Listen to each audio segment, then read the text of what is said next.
Hello student, class 12. Welcome in Faizan sir accountancy class. Today topic, we pass necessary journal entries when all the assets except cash and bank and outside liabilities already transferred to realization account. Then after make following general entry. इसके लिए हम लोग एक question लेते हैं जिसमें यह है कि pass the necessary journal entries for the following transaction on dissolution of partnership firm of X and Y. यानी इसमें जो पार्टनर हैं वो आपके कौन हैं? X and Y. After the various assets other than cash and outside liabilities transfer to real. Already जो है आपके जो है assets and outside liabilities realisation में ट्रांसफर हो चुके हैं। अब हमें क्या करना है? सिर्फ और सिर्फ आफ्टर जो है पेमेंट या realise the value of assets etcetera की एंट्री हमें पास करनी है। ठीक है, नो इन्फॉर्मेशन है कि इनकी प्रॉफिट शेयरिंग रेशियो क्या है, तो उस कंडीशन में इनकी प्रॉफिट शेयरिंग रेशियो हम लोग क्या ले लेंगे? 1:1। आइए जनरल एंट्रीज हम लोग बनाते हैं। जर्नल एंट्रीज, ठीक है, इसमें नंबर 1 दिया हुआ है, क्या कह रहा है? Realisation expenses amounting to 5000। No information कि रियलाइजेशन एक्सपेंसेस पे कौन किया है, रिस्पॉन्सिबिलिटी किसकी है। तो ऐसे कंडीशन में मान लिया जाता है कि फर्म की रिस्पॉन्सिबिलिटी फर्म ने पे किया। तो एक्सपेंसेस किसके थ्रू दिया जाएगा? रियलाइजेशन अकाउंट के थ्रू। तो realisation account debit to, firm से पैसे क्या हो रहे हैं? रिड्यूस होंगे, तब यहां लिख दिया जाएगा टू बैंक अकाउंट। अमाउंट आपका कितना है? 5000। ओके, नरेशन यहां लिख दीजिएगा, रियलाइजेशन एक्सपेंसेस पेड। नेक्स्ट आइए सेकंड नंबर पे क्या कह रहा है कि realisation expenses amounting 10,000 were paid by X. X कौन है? पार्टनर है जो रियलाइजेशन एक्सपेंसेस पे कर रहा है। तो फर्म क्या करेगी? उतना पैसा पार्टनर्स के कैपिटल में क्रेडिट, यानी firm responsibility bear by partner है। तो ऐसे कंडीशन में उतना अमाउंट पार्टनर्स के कैपिटल में फर्म पे कर रही है तो बैंक होता है, पार्टनर पे करेगा तो पार्टनर्स के कैपिटल अकाउंट को आप क्या कर दोगे? क्रेडिट कर देना। अमाउंट कितना है आपका? 10,000, ये लिख देंगे आप। मैं फॉर्मेट नहीं बनाया हूं, इतना तो आप लोग जानते हैं। थर्ड नंबर है, furniture worth 10,000 was taken over by Y at 12,000। Y यानी पार्टनर, यानी जो फर्नीचर जो है 10,000 की वैल्यू था उसको पार्टनर ने कितने में परचेज कर लिया? 12,000। जब 12,000 में परचेज करेगा तो 12,000 वाई से क्या करेंगे? चार्ज करेंगे। तो जब चार्ज किया जाएगा उसकी कैपिटल को रिड्यूस करना है, तो ऐसे में Y capital account debit to realisation, cash sale करते तो बैंक डेबिट टू रियलाइजेशन होता है, पार्टनर टेकन ओवर है तो उसके लिए क्या लिख देंगे? पार्टनर्स कैपिटल अकाउंट को डेबिट कर देंगे और टू रियलाइजेशन एक्सपेंसेस। वर्थ नहीं, रियलाइज वैल्यू या टेकन वैल्यू, किस वैल्यू पर ये टेकन कर रहे हैं उस वैल्यू को हम लोग रिकॉर्ड करते हैं। फिर कह रहा है एन अनरिकॉर्डेड कंप्यूटर रियलाइज 8,000।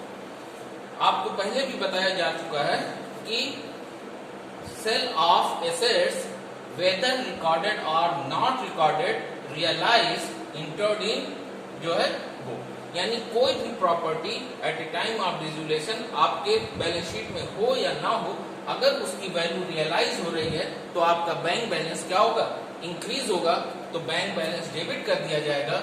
ये अनरिकॉर्डेड कंप्यूटर ना लिखकर आप पैसे आ रहे हैं, किसके थ्रू आएंगे? रियलाइजेशन के थ्रू आएंगे, तो इसकी एंट्री कर दी जाएगी bank account debit to realisation account. Amount कितना है? नरेशन लिख दिया जाएगा, amount realise on unrecorded computer, कितने से? 8,000। ओके, नेक्स्ट नंबर 5 है।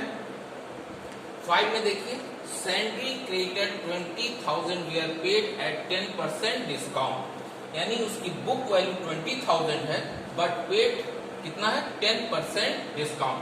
तो आप 20 का 10% कितना हुआ 2000, यानी क्रेडिटर का पेमेंट फर्म कितने से कर रही है 18,000 से, और कहां से करेगी रियलाइजेशन अकाउंट के थ्रू करेंगे। तो एंट्री हो जाएगी realisation account debit to bank, paid price से लिखेंगे, यानी 20,000 बुक वैल्यू है, 2,000 डिस्काउंट हो गया, यानी एक्चुअल पेमेंट आपका कितना हो रहा है 18,000, उसे आप रिकॉर्ड करोगे। फिर आता है नंबर 6। नंबर 6 में देखिए total creditor of firm were 40,000, यानी टोटल फर्म में क्रेडिटर की वैल्यू कितना कह रहा है 40,000 है। एक क्रेडिटर 10,000 वाज अनट्रेसेबल, यानी उसको जब एट टाइम ऑफ डिसोल्यूशन हम ढूंढ रहे हैं और वो हमको नहीं मिल रहा है, तो इसी को कहते हैं untraceable. And other creditor accepted payment allowing 10% discount, और जो रिमेनिंग है वो एग्री हो गए कि आप मुझे 10% डिस्काउंट पे आप मुझे पेमेंट कर दें। तो पेमेंट की एंट्री तो यही होगी, क्या होगा फर्म से पेमेंट होगा तो बैंक बैलेंस कम होगा, और ये फर्म के लिए एक्सपेंसेस है, तो realisation debit to bank account. अब यहां समझ लें कि 40,000 बुक वैल्यू है, जिसमें 10,000 अनट्रेसेबल, तो रियल में जिनको मुझे पेमेंट करना है वो वैल्यू कितनी है 30,000, और उसका 10% डिस्काउंट कितना होता है 3,000, यानी एक्चुअल में जो पेमेंट होगा वो कितना होगा 27,000। ओके, यानी 40,000 जो वैल्यू ऑफ क्रेडिटर है, 10 एज ए जो अनट्रेसेबल, वो टोटल उनको कुछ नहीं देना है, रिमेनिंग बचे 30,000, 10% डिस्काउंट हो गया 3,000, तो फर्म से पेमेंट कितने का जा रहा है 27,000। अब हम लोग इसको थोड़ा सा नोट डाउन कर लीजिए।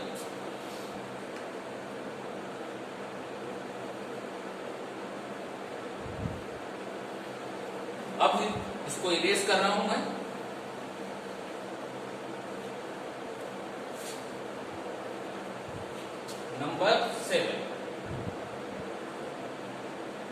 नंबर 7 में आप लोग देखें deferred revenue advertisement expenditure appear in the book 16,000। आपको बताया गया है कि एडवर्टाइजमेंट जो एडवर्टाइजिंग एक्सपेंडिचर्स है, ये आपका फिक्टिशियस एसेट्स जो show in the asset side of balance sheet, जो कहां पे होता है एसेट साइड, और ये फर्म के लिए क्या है लॉस है, और इसकी वैल्यू जो है किससे डिडक्ट की जाती है पार्टनर से। तो एसेट साइड की वैल्यू है डेबिट बैलेंस होगा, उसे क्लोज डाउन करना है, तो उसे क्या करोगे आप क्रेडिट, और इसमें डिस्ट्रीब्यूट किस में करना है हमको पार्टनर्स में, और वो कौन है एक्स एंड वाई। तब उस कंडीशन में X capital account debit, Y capital account debit to advertisement expenditure account.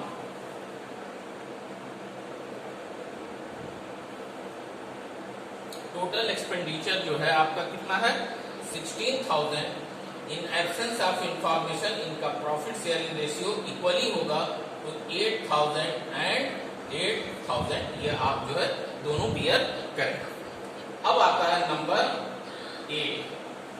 Number 8 में देखें एन अनरिकॉर्डेड एसेट्स, यानी आपकी बैलेंस शीट में था नहीं, 6,000 टेकन ओवर बाय एक्स, यानी at the time of dissolution not recorded in the asset side, but at the time of dissolution realise 6,000 कितनी value, और वो 6,000 वैल्यू ऑफ अनरिकॉर्डेड टेकन कौन कर रहा है एक्स कर रहा है, तो उतना पैसा एक्स से हम लोग क्या करेंगे चार्ज करेंगे।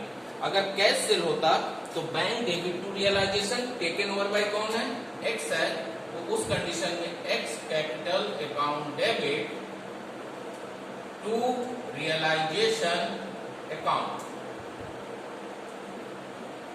अमाउंट कितना है आपका 6,000।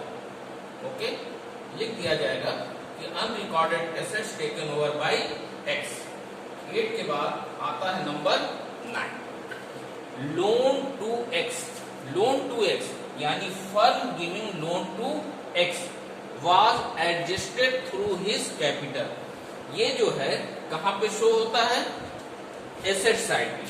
ये कहां पे रहता है? आपके एसेट साइड में बैलेंस शीट के होगा। और इसको कह रहा है कि एडजस्ट थ्रू हिज कैपिटल, उसके कैपिटल से उसे क्लोज करना है। तो ऐसे कंडीशन में आप देखें एसेट साइड डेबिट बैलेंस होता है, जब उसे क्लोज डाउन करेंगे तो जो डेबिट चीज है उसे क्या कर दिया जाएगा? क्रेडिट। एक्स लोन को किससे करना है? उसके कैपिटल से। तो उसकी एंट्री हो जाएगी X capital account debit to X loan account. इसका अमाउंट कितना दिया हुआ है? 10,000। ठीक है। अब इसके बाद नंबर 10 में देखिए एक्स एग्री टू पे ऑफ हिज वाइफ लोन, यानी फर्म की responsibility taken over by X, यानी वाइफ लोन हो या कोई भी हो वो है क्या? फर्म की रिस्पॉन्सिबिलिटी। लेकिन एक्स एग्री कर रहा है कि मैं अपने वाइफ का पेमेंट कर दूंगा, तो उतना पैसा उसके कैपिटल में क्या है? अगर फर्म पे करती तो एंट्री होती realisation account debit to bank. लेकिन क्योंकि फर्म नहीं पे कर रहा है, एक्स पे कर रहा है, तो firm responsibility given by x है, तो एक्स की कैपिटल को इतने अमाउंट से क्या करेंगे? इंक्रीज कर देंगे, इसलिए उसे क्या कर दिया जाएगा? क्रेडिट। इसका अमाउंट कितना है? 25,000। नेक्स्ट आप देखें, नेक्स्ट में कह रहा है Y has given a loan of 8,000 to the firm, यानी पार्टनर ने फर्म को क्या किया है? लोन दिया है, which was duly paid, जिसका हमें क्या करना है? अब पेमेंट। अगर पार्टनर फर्म को पे लोन देता है तो फर्म उसे क्या करेगी? जब पे करेगी तो पैसे क्या होंगे? मेरे पास से जाएंगे। और किसको मैं दे रहा हूं? एक्स के लोन को दे रहा हूं। तो ये डायरेक्टली, क्योंकि ये लायबिलिटीज साइड में शो होता है, तो loan account debit, X loan account debit to bank account. इसको कहीं ट्रांसफर नहीं होता है, आपको पता होगा कि इसे डायरेक्टली पेड ऑफ करते हैं और इसकी एंट्री होगी। किसी भी लायबिलिटीज को सेटल करना है तो क्रेडिट है, उसे डेबिट कर दिया जाए, और पेमेंट कर रहे हो तो बैंक बैलेंस मेरा रिड्यूस होगा, इसलिए क्रेडिट कर देंगे। और अमाउंट कितना है? 8,000। ओके। फिर आता है नंबर 12। ये देखिए बहुत इंपॉर्टेंट है।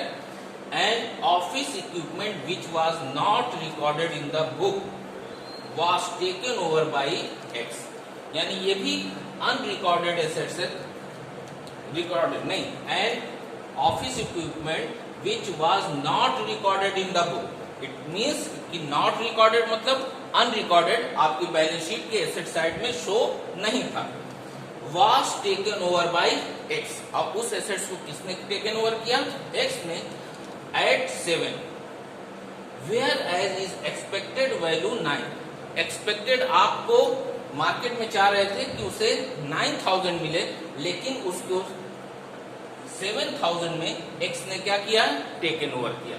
तो हमें एक्सपेक्टेड वैल्यू नहीं, एक्चुअल वैल्यू जिस पर वो सेल आउट हुआ है उसे हमें लिखना है। तो ऐसे में एक्स कैपिटल अकाउंट डेबिट